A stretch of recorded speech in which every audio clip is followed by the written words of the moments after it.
Alkitab, inilah konsep pemikirannya. Di dalam Keluaran pasal yang Keluaran pasal 25 ayat 9 dan ayat ke-8 itu nanti sekitar 15 pasal itu nanti ada 8 perabot memang yang sebagai konsep dasar dan dasar pemikiran kita tentang yang bagaimana sebenarnya Tuhan itu akan boleh bersama-sama dengan kita. Tuhan itu hadir.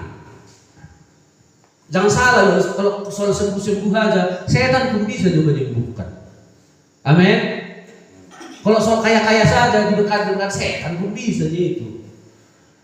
Jadi kita diberkati, disembuhkan, dipulihkan lengkap. Dan apa tujuannya lengkap? Jadi inilah konsep pemikirannya. Dan konsep actionnya, konsep tindakannya, konsep etikanya, konsep moralnya, konsep hatinya itu di dalam kitab Matius ini. Makanya kitab Matius ini, kitab Injil ini sebenarnya tentang hatinya ini. Karena adanya hati Allah, maka dia turun mau bekerja untuk saudara dan saya di kayu salib ini. Amin saudara.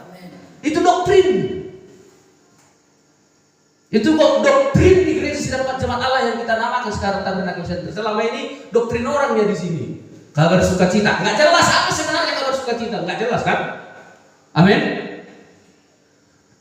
Setelah saya puasa 7 hari itu, jelas memang Tuhan kasih. Memang tahun 2017 sudah Tuhan kasih saya ini.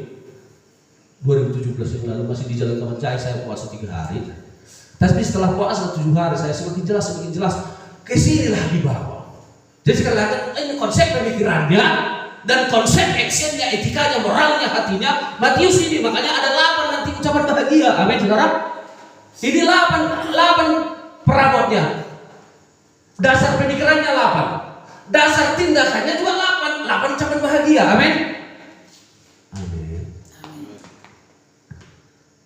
Dan bukan hanya dasar tindakannya, ada juga dasar nanti tingkat pertumbuhannya, ada 8 juga. Itu yang sudah kita bahas. Utamakan hal utama itu yang 8. Kodrat ilahi. 2 Petrus pasal 1 ayat 5 sampai 6. Kita sudah belajar 8 kodrat ilahi itu, tambahkanlah kepada iman. Yang makanya yang pertama iman. Amin.